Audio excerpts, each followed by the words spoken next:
8:06. ¿Cómo está, economista? Buenos días. ¿Me escucha bien? Sí, Jimmy, Omar, un abrazo. Los escucho bien y lamentablemente los veo bien también. Bueno, si nos ve bien, usted ha estado en Óptica Megavisión, entonces ya ves, me aproveché para que vea. Es necesario. Me alegro que haya tenido esos lentes para protegerse de la luz que irradia Emelec. Así son los grandes equipos. Bueno, hablemos de otra cosa. A mí, con el dolor que estoy ahora por la pérdida de Barcelona, hablemos de otra cosa. Economista, ¿qué significa para usted el hecho de que ya por fin, después de una larga peregrinación, ya el binomio Arauz-Rabascal esté inscrito en firme? ¿En qué cambia la campaña? Me imagino yo que es algún impulso importante. ¿Ya usted vuelve a confiar en la función electoral por esto? Bueno, primero muchas gracias por esta entrevista y un abrazo a Guayaquil, a la patria entera. ¿Cómo vamos a confiar, Jimmy? No nos eliminaron no porque no quisieron, sino porque no pudieron. Porque es poco menos que un milagro que hayamos podido participar y eso nos debe llevar a reflexionar que enfrentamos una dictadura. ¿Cuándo se ha visto esto? Yo era el autoritario, el dictador. ¿Cuándo vieron tanto problema para que se inscriba un Lasso, un Noboa, un Gutiérrez cuando competían contra mí? Yo era el presidente. Esto es inédito, es algo terrible, ¿no? Entonces enfrentamos una verdadera dictadura y es poco menos que un milagro que la principal fuerza política haya podido inscribir su binomio, y eso es gracias a la generosidad.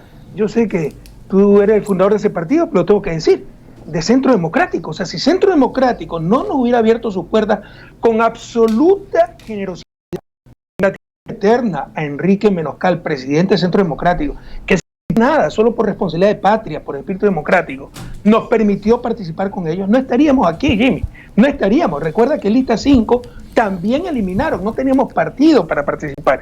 Y luego con Centro Democrático me sacaron una sentencia en 17 días para inhabilitarme como candidato y querían eliminar el binomio. Entonces, ¿qué vamos a confiar en la función electoral?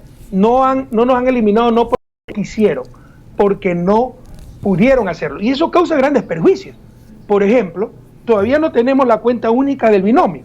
Entonces, están esperando que cometamos un error, que como ya empezó la campaña, los demás ya están en campaña, que hace brigadas, entonces manejemos una para decir, ahí están lavando dinero, efectivo, y eso están preparando, les advierto, pueblo guayaquileño y ecuatoriano, están preparándolo, pero la policía con la inteligencia atrás está manejando esas cosas, porque están desesperados, porque saben que van a estar derrotados.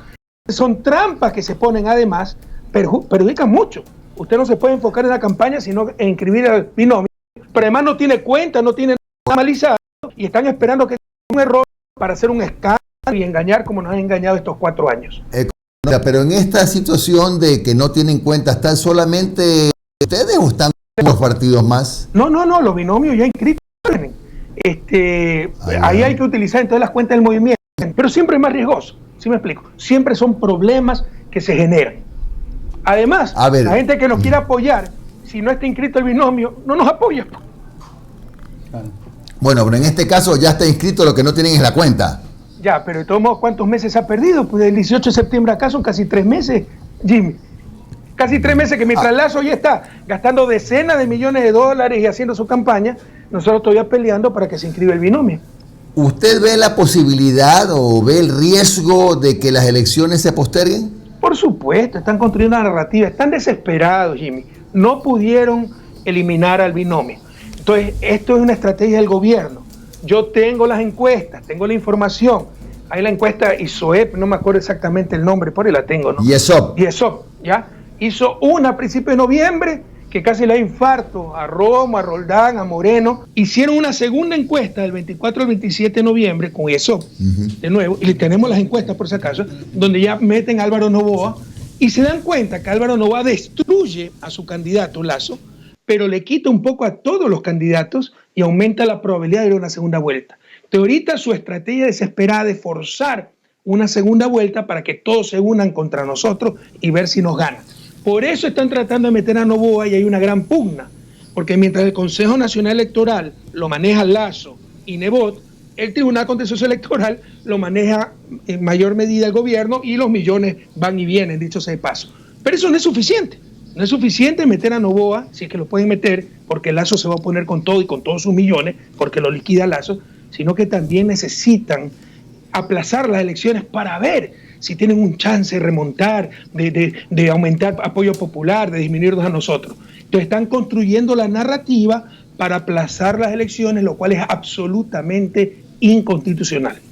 Pero economista, a ver, usted que denunció permanentemente en su momento que hubo una suerte de complot para postergar la inscripción del binomio Arauz-Rabascal, que no se le reconocía al ciudadano elegir libremente, etcétera. Ahora, frente a lo que pasa con Noboa, ¿piensa lo mismo, que también tiene derecho a participar Noboa? De acuerdo con la ley, todos. Sin embargo, cuidado, que recuerde que el candidato por justicia social era Fabricio Correa. Renunció Fabricio Correa una vez ya aceptada la candidatura, lo cual no existe. Lo reemplazaron por Calamaro, no me acuerdo el nombre, Centenar, no me acuerdo el nombre. Y la segunda era una señora Marien Segura, ¿ya? Y luego viene Noboa, eso no existe. Solo se puede reemplazar una vez el binomio. Lamentablemente han destrozado la ley ellos también, ¿no? Pero hagan lo que quieran. Nosotros no tememos a nada, confiamos en nuestro pueblo, pero además quieren aplazar las elecciones. ¿A quién le conviene, antes de darle paso a Omar, a quién le conviene, a qué candidato le conviene que Álvaro Noboa esté en la papeleta? Al gobierno le conviene, porque con eso, como te decía, le quita un poco a todos. Sí, mira, es tan fácil como esto. Si hay 100 votos, cantidad fija, el padrón, y hay 10 candidatos y entra uno más, necesariamente vas a tener lo mismo o menos que antes. Claro, a alguno le quitará un voto y al otro 20, como a Lazo, pero a todos nos quita un poquito y eso aleja la posibilidad, la probabilidad de ganar en una sola vuelta, y esa es la estrategia desesperada del gobierno. Escúcheme bien, pueblo guayaquileño y ecuatoriano. Esa es la estrategia desesperada de Moreno, los banqueros y el peor gobierno de la historia.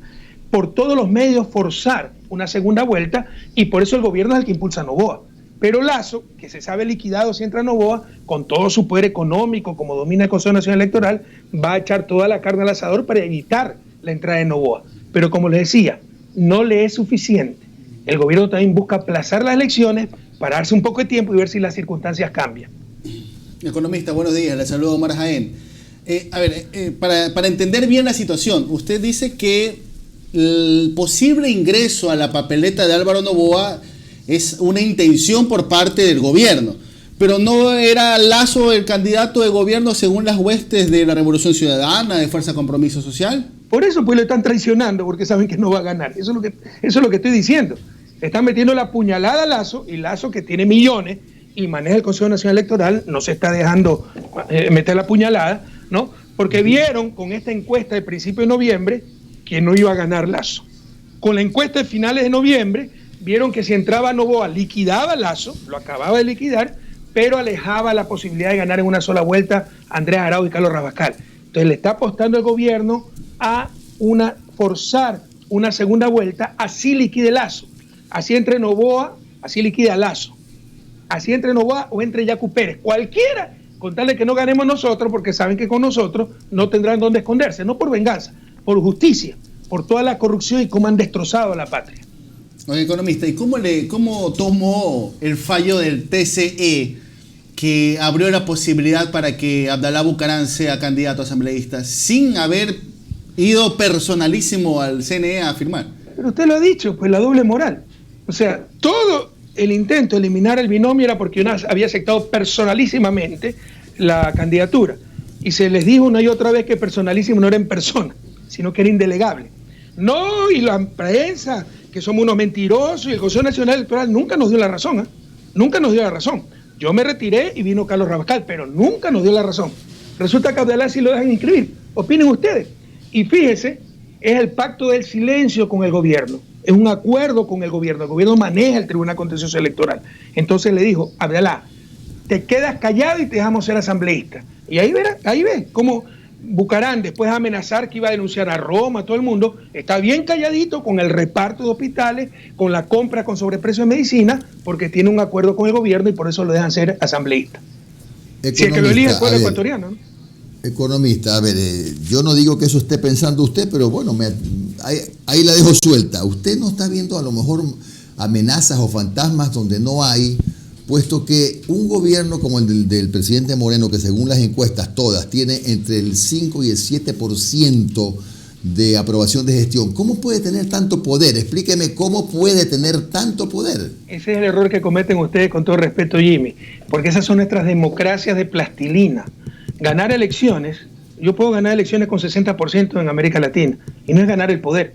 Los poderes fácticos continúan intactos. No ganan media elección. ¿Qué elección va a ganar un Fidelega? Pero es el que maneja el gobierno.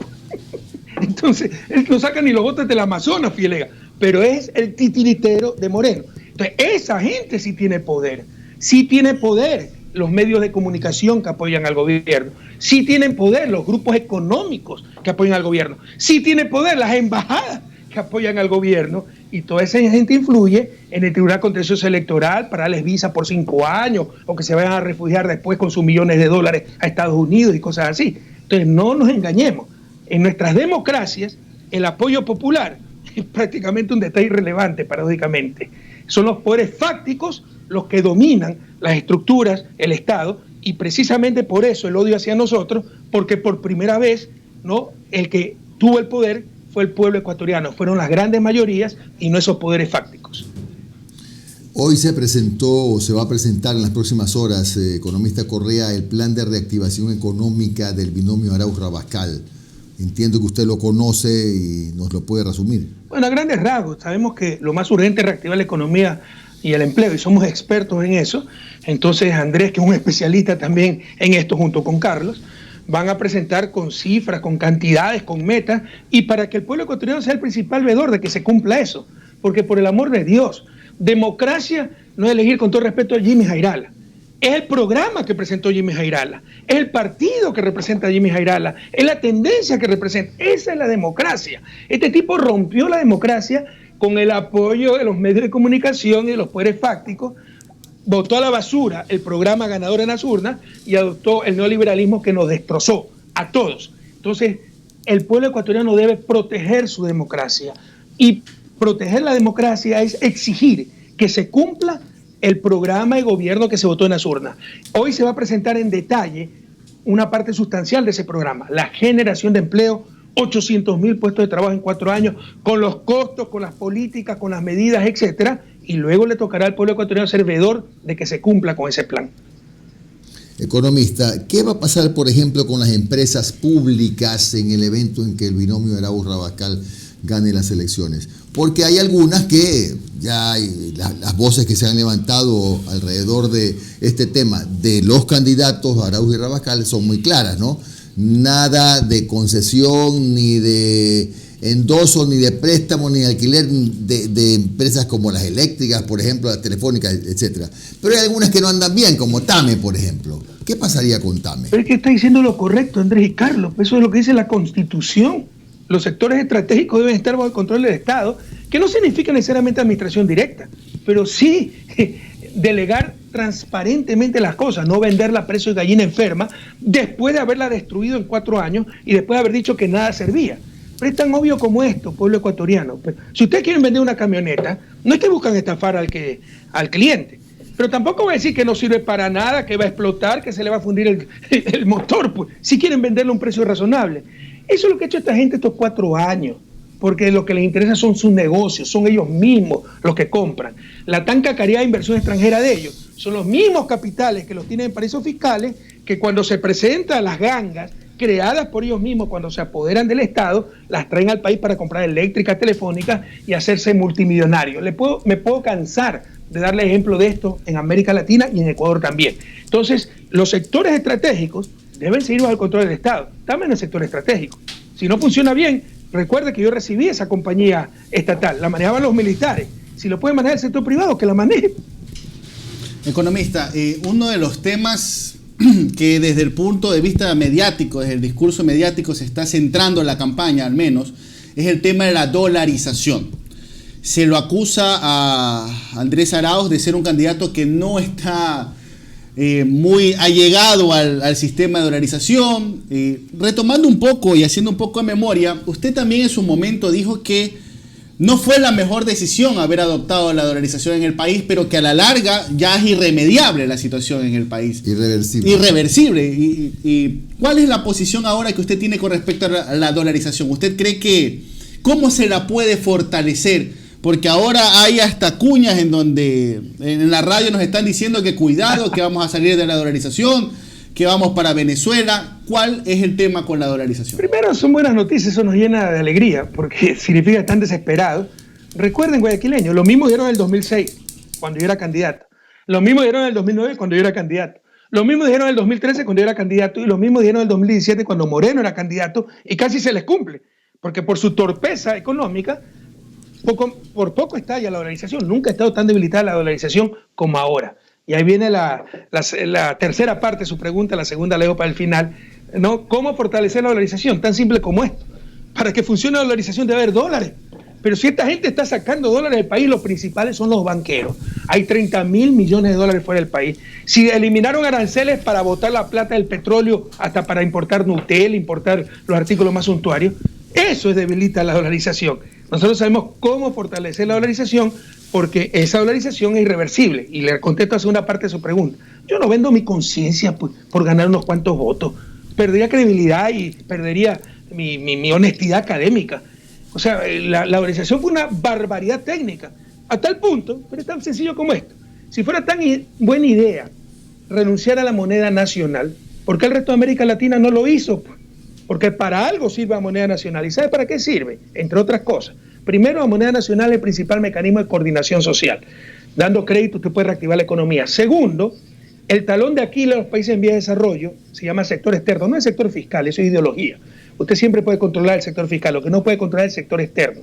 Y el principal instrumento para regular el sector externo, para evitar esos grandes déficits, se llama tipo de cambio, que es exactamente lo que hemos perdido. Les repito la reflexión.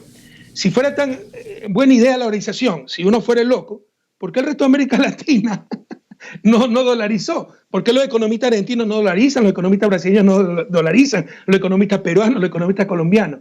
Porque saben que el tipo de cambio es fundamental.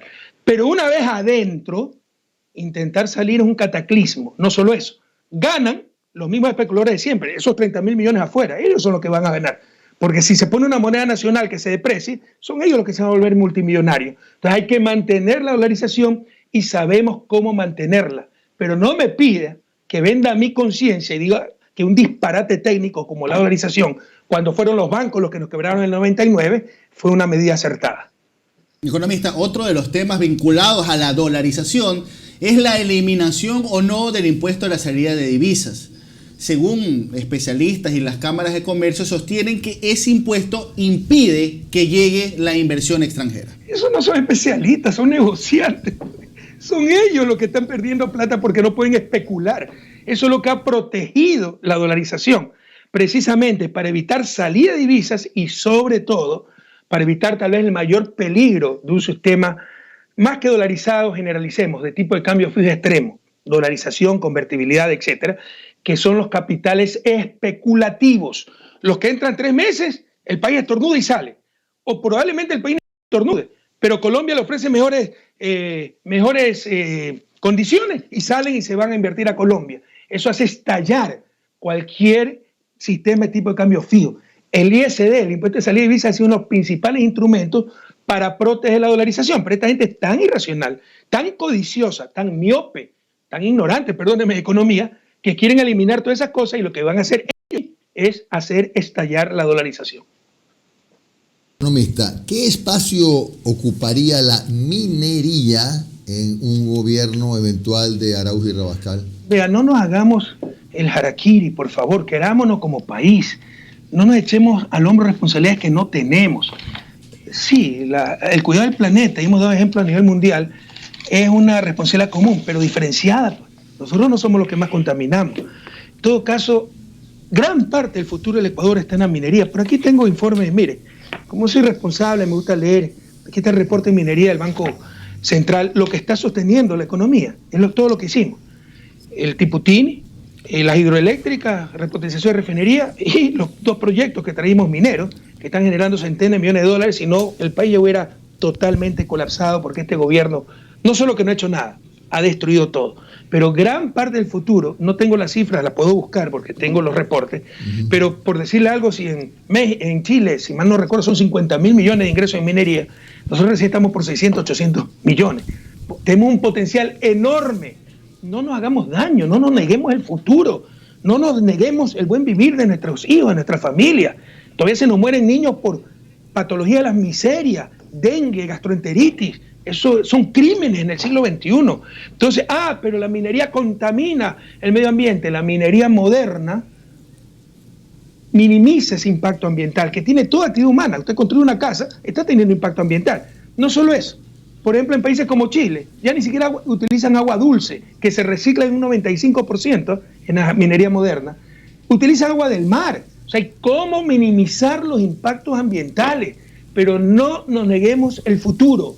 Gran parte del futuro, sobre todo para provincias del sur amazónico, Zamora, Morona, incluso para Paraguay, está en una minería responsable que se puede realizar. Eso fue una de las claves del paso al desarrollo de países como Australia. Pero Canadá, uno de los países con mayor cantidad de capital natural, bosques, lagos, agua dulce, tiene minería. Chile, el país de mayor desarrollo relativo a América Latina, tiene minería. No nos neguemos el futuro. ¿Y qué espacio, para usar la misma palabra, van a ocupar la minería artesanal en el evento de este gobierno? Mire, la gente es tan demagogia, hay tanta demagogia, hay tanto demagogo, que dicen, no la gran minería, sí a la pequeña minería. La que puede contaminar es la pequeña minería, porque no tiene pues acceso a las tecnologías de punta que minimizan el impacto ambiental. No reciclan el agua, no todavía utilizan químicos que contaminan. Entonces, a esa minería informal, a esa minería artesanal hay que organizarla y hay que tecnificarla, darle todo el apoyo. Pero no nos engañemos, ¿no? Hay espacio además para todos. Hay que organizarla para evitar que sigan contaminando, que sigan destruyendo el medio ambiente y que tengan su fuente de trabajo. Pero también se necesitan esos grandes proyectos mineros con alta tecnología que minimicen el impacto ambiental y que produzcan, incluso refinen los minerales, donde le digo, le repito, y al pueblo ecuatoriano, está gran parte del futuro del país. Economista, hace unos 4 o 5 días el candidato a la presidencia, Yacu Pérez, hablaba con preocupación respecto de lo que va a pasar en Wall Street, es decir, que se va a cotizar el agua, y bueno, ciertamente es un tema que preocupa. A muchos les ha causado gracia, a otros les ha causado preocupación, porque sí, dicen que las próximas guerras mundiales ya no van a ser por otra cosa que no sea por el agua. No quiero ni que se acerque ni que se aleje de la posición de Pérez, pero quiero saber la suya. ¿Usted también considera que sí hay razones para preocuparse por el agua? No es cuestión de risa, ¿no? Es terrible, creo que la humanidad es necia, sobre todo el capitalismo salvaje, y no aprende ni siquiera esta dura experiencia. Si algo nos ha enseñado la pandemia es que no todo puede ser mercancía. La salud no puede ser mercancía, la salud es un derecho. Derecho no es algo que alguien puede comprar porque tiene el dinero para hacerlo, es algo que nadie te lo puede quitar por el hecho de ser humano, de tener una dignidad intrínseca, ¿no? Entonces, si algo nos enseñó la pandemia es que la salud es un derecho. El agua es un derecho, no lo puede estar negociando en Wall Street. El agua es vital para la vida, vital para la naturaleza. Ya basta de ese capitalismo salvaje. Entonces, no es cuestión de risa, es cuestión de muchísima preocupación porque sigue avanzando ese capitalismo salvaje que tanto daño nos ha hecho con la depredación del medio ambiente, con el descuido de los sistemas de salud, lo cual ha evidenciado esta pandemia, y ahora quieren privatizar hasta el agua y cotizarla en Wall Street. Terrible realmente. Economista, ¿qué hacer con el tema de los subsidios a los combustibles? Usted sabe que en estos momentos en el país se rige esto de tema de las franjas cada mes. Cada mes se va actualizando el precio de los combustibles. El día viernes se actualizó el precio del diésel, el que utilizan los transportistas públicos. Ya está en 1.30. O sea, ha subido 30 centavos en cuestión de 4 o 5 meses. Suponemos que han de buscar algún tipo de compensación, acercamiento con el Ministerio de Finanzas, pero ¿qué hacer con los subsidios en el país? ¿Se acuerda que este gobierno juró y rejuró que no iba a subir el precio de los combustibles? En octubre casi se cae por subirlo, diciendo que era responsable. Mentira. El Fondo Monetario le exigió subir 3 puntos el IVA, pero como eso tenía que ser aprobado por la Asamblea y no tenía mayoría, se le ocurrió en última instancia subir el precio del combustible y casi se cae. ¿Y por qué lo suben ahora? Cuando lo subieron hace unos meses, cuando incluso se reducía el precio, no aumentaba ingresos el gobierno, porque querían privatizar la comercialización de combustible, que es lo que han hecho. Por eso paralizaron la refinería del Pacífico, para mantener el negocio de comercialización e importación de combustible en manos privadas. Entendamos lo que está haciendo esta gente. La refinería del Pacífico es a los combustibles lo que las hidroeléctricas son a la electricidad. Antes nuestro gobierno se importaba electricidad, ahora exportamos. Con la refinería del Pacífico ya no vamos a importar combustible, sino que vamos a exportar. ¿Quién puede oponerse a eso? Bueno, lo que están negociando con la importación de combustible, que acaban de privatizar, y para eso era necesario liberar el precio de los combustibles. Mire, yo nunca hubiera puesto subsidio a los combustibles, porque es un precio fundamental que debe representar el costo de ese recurso no renovable, sus externalidades, como llamamos los economistas, la contaminación, etcétera. Pero es al igual que la dolarización. Hay cosas muy fáciles de hacer y casi imposibles de deshacer porque se crea un cataclismo social. Entonces, es fácil poner un subsidio, trate de sacarlo y todos los daños, porque además las familias se ajustan a ese precio subsidiado. Lo que hay que hacer es planes de largo plazo, adecuados, para ir poco a poco prescindiendo del consumo de combustibles subsidiados. Por ejemplo, nosotros tenemos el plan Renova para buses, para camiones, para taxis, que era un gran negocio para el Estado. Y un problema de flujo, porque en este momento se gastaba y se recuperaba eso en el largo plazo, pero se recuperaba. ¿Cómo? Con un taxi nuevo se consume menos gasolina y hay menos subsidio. Pero además se puede focalizar el combustible en el transporte público para que no suban los pasajes, pero en el transporte privado sí dejar ese precio liberado o dar un segmento, ¿no?, de consumo para todas las familias, pero ahí en adelante, cuando hay un exceso de consumo, que se pague el precio internacional, porque realmente pues es un recurso no renovable, contaminante, que estamos dejando de exportar y en consecuencia es un subsidio que sería ineficiente, ¿no? Pero hay formas mucho más humanas y técnicas de ir disminuyendo un subsidio que el garrotazo de liberar los precios de los combustibles de un solo golpe. Economista, ¿se ha dado en estos días algún acercamiento con los dirigentes de la CONAIE? ¿Ustedes consideran pues que eso es un tema que no tiene remedio y que, bueno, a lo mejor se irá decantando en el camino, pero que en este rato no tiene mucho sentido? Les pregunto porque uno nunca sabe las interioridades de los diálogos, ¿no? Bueno, es obvio que desde acá yo no he tenido ningún contacto y no sé si lo hayan tenido, pero no estoy de acuerdo. Nosotros debemos tener contacto con el pueblo indígena y caramba que sí tenemos contacto. Este día sábado acaba de haber un evento multitudinario en Quilotoa, mi segunda tierra, ¿no? Esa es la región de Zumbagua. Sí conoce, licenciado, la laguna de Quilotoa, ¿no? Sí. Vaya con sus nuevos lentes a admirar esa laguna, nada más bella del mundo. Y Totora, estuvimos cerca de 3.000 indígenas en el páramo de Totora, o sea, cosas impresionantes, para ese nivel, para esa altura en el campo, son cosas multitudinarias. Siempre hemos estado con el pueblo indígena y el pueblo indígena siempre ha estado con nosotros. Yo siempre le gané a la CONAIE en todas las circunscripciones indígenas. Solo perdí en Napo en el 2013, pero no frente a la CONAIE, sino frente a Gutiérrez, segundo quedamos nosotros, porque Gutiérrez es de Napo. Entonces siempre estaremos con el pueblo indígena. Para estar con el pueblo indígena, saquémonos eso de la cabeza, no es necesario estar con la CONAIE, que no representa a sus bases, como nos lo demostró el mes de octubre de 2019, cuando vendió la protesta, después de tantos muertos, tanta represión, y le dio la tabla de salvación a Moreno, para que siga arruinándonos, diciéndole, baja el precio de combustible y se acabó el lío, cuando ya había 11 muertos. ¿Qué plan tiene el binomio para la atención a los productores agrícolas que se han venido quejando y se quejan permanentemente de los altos precios? Lamentablemente no mejoran los índices de productividad y en general, siendo como son los que han estado activos durante toda la pandemia, todavía son víctimas de un mercado que los llena de intermediarios y todos los etcétera que usted como expresidente de la República conoce.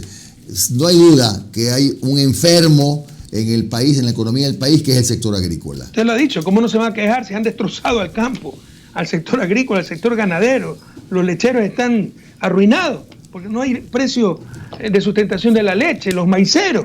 Pero si eliminaron la Unidad Nacional de Almacenamiento, es que la memoria es frágil, la memoria es frágil, Jimmy.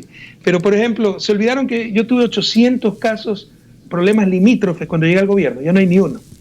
¿No? Es algo diferente al tema que estamos tratando, pero para recordarle a la gente lo que yo recibí, que en Petrocor había tanta corrupción que la tuve que aclarar en emergencia y meter a la Marina de Guerra. Ya se olvidaron de eso. Y volviendo al tema, ¿se acuerda lo que era la ENAC, Empresa Nacional de Almacenamiento? Ya no existía, los silos se lo habían robado, lo habían desmantelado, lo habían invadido, lo habían sacado las láminas para poner techo de casa. todo tuvimos que reconstruir, hicimos la Unidad Nacional de Almacenamiento para mantener precios de sustentación, comprar en época de cosecha, pero además crédito, además programas de riego, además programas de mejoramiento de semillas, mejoramiento genético para aumento de productividad y tantas cosas. Todo ha sido parado, todo. Y tal vez lo más importante, Jimmy, la prioridad, porque el Estado tiene capacidad para crear demanda en el sector agrícola y pecuario. La prioridad para nuestros productores agrícolas y pecuarios, pero esta gente prefiere importar a comprarle al pequeño productor ganadero, al pequeño productor agrícola. Por ejemplo, la pandemia, aunque no lo crea, fue una gran oportunidad. Cuando se declaró la cuarentena y se sabía que había que ordenar cuarentena, se sabía desde el inicio que era parte del protocolo, tú no le puedes ordenar a la gente de Guayaquil, de Bastión Popular, del Guasmo, quédese en la casa, muérase de hambre, pero no se me muera de coronavirus. Tienes que apoyarla con víveres, con alimentos. Nunca se hizo esa logística. Pues se pudo hacer eso con apoyo a las Fuerzas Armadas en lugar de ponerlas a reprimir a los que no respetaban la cuarentena, comprándole pues a los pequeños productores agrícolas, comprándole a los pequeños ganaderos su leche, incluso su carne. No se hizo absolutamente nada. Entonces el Estado tiene capacidad para crear su propia demanda. En resumen, a los que me escuchan, sobre todo los agricultores, los ganaderos, el principal deber de un gobierno no es ser aplaudido por el Fondo Monetario, felicitado por el BI para mandar al ministro incompetente y vicepresidente. El principal deber económico de un gobierno es proteger y fomentar la producción y el empleo nacionales, empezando por la producción y el empleo agrícola y pecuaria. Y te he dicho una lista de medidas con lo que se puede lograr aquello. Economista, mis últimas interrogantes. Algunos medios, portales acá de comunicación, ya están con un caso con respecto a una compañía Vitol que está revelando una supuesta trama de sobornos en Petroecuador desde 2016 al 2020, perdón, 2015 al 2020. Y ya un portal en específico, ya usted lo está poniendo a la cabeza de la trama.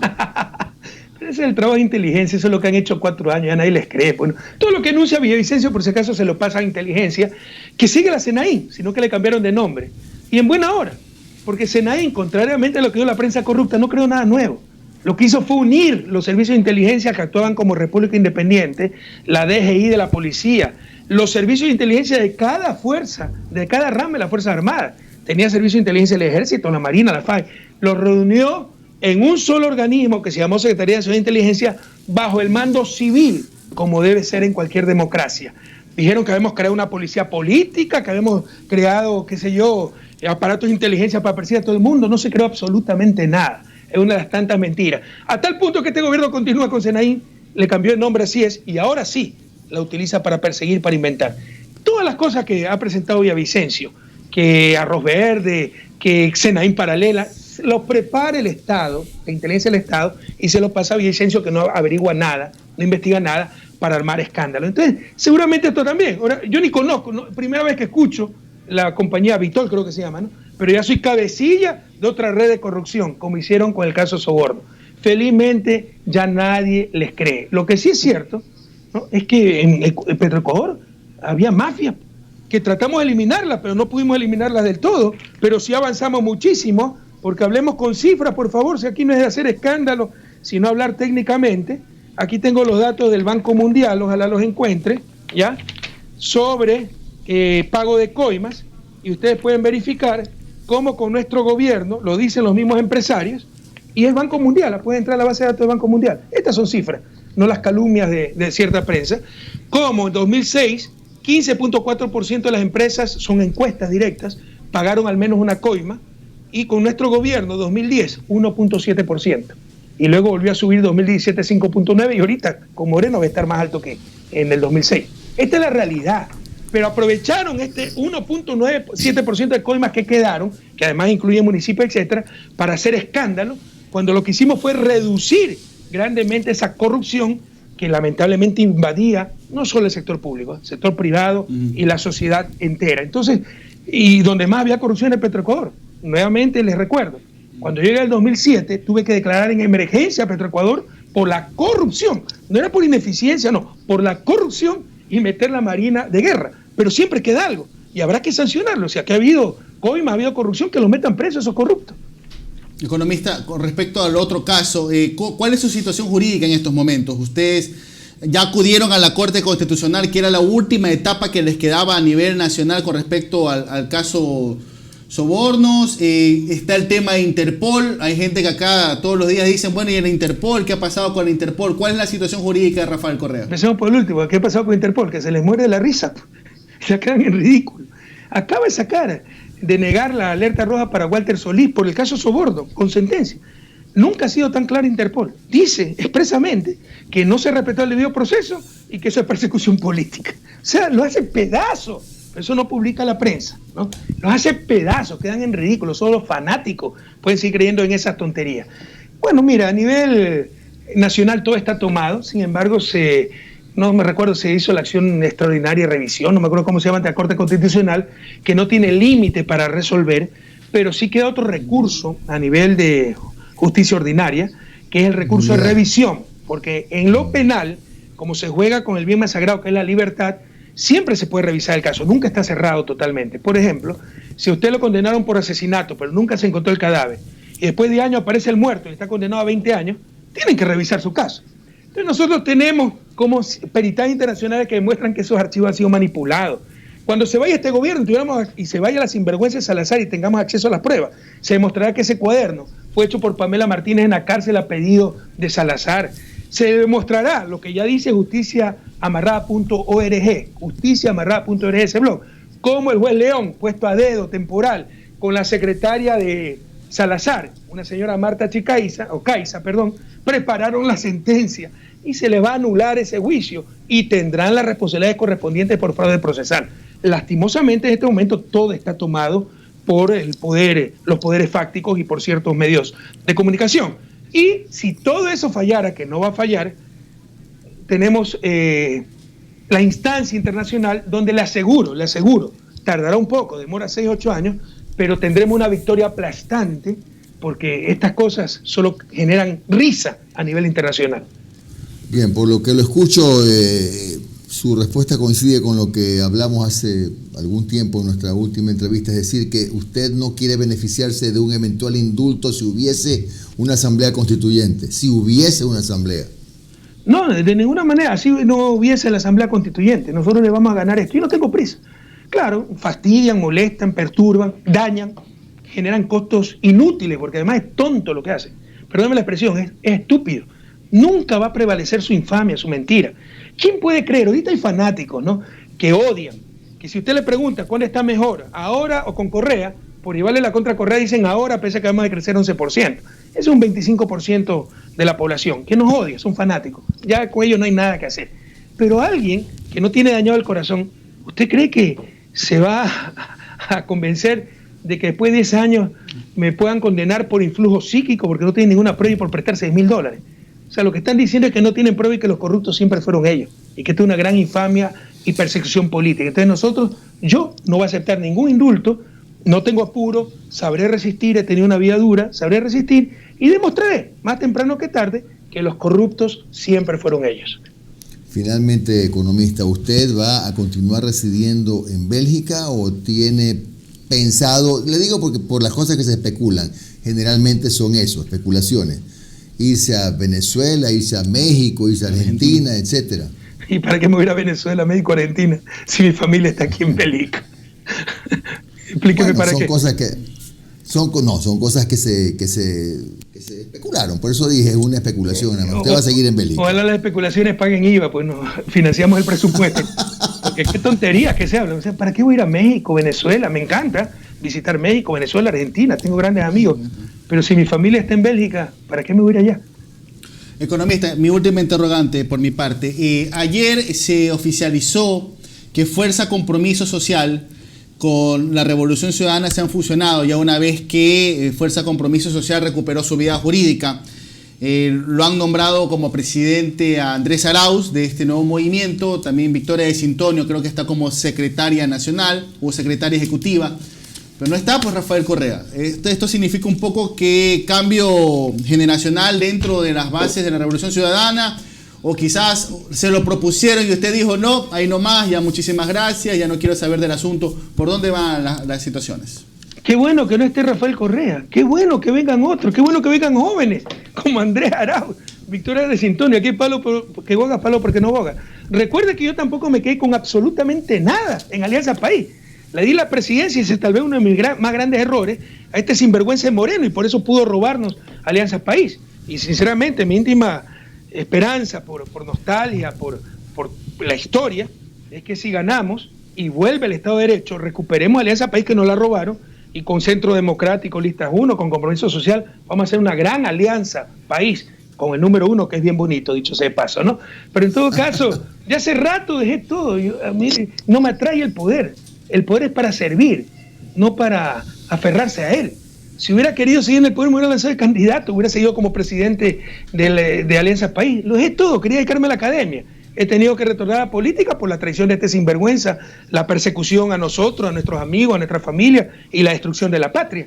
Pero yo no busco nada para mí. En buena hora que venga Andrés, que venga Victoria, jóvenes brillantes, a tomar la posta. Bien, a las 8:47 le agradecemos al economista Rafael Correa por estos minutos de su tiempo. Que tenga un buen día, economista. Ustedes también, un gran abrazo, muchas gracias por esta entrevista y un saludo a Guayaquil y a la patria entera. Gracias.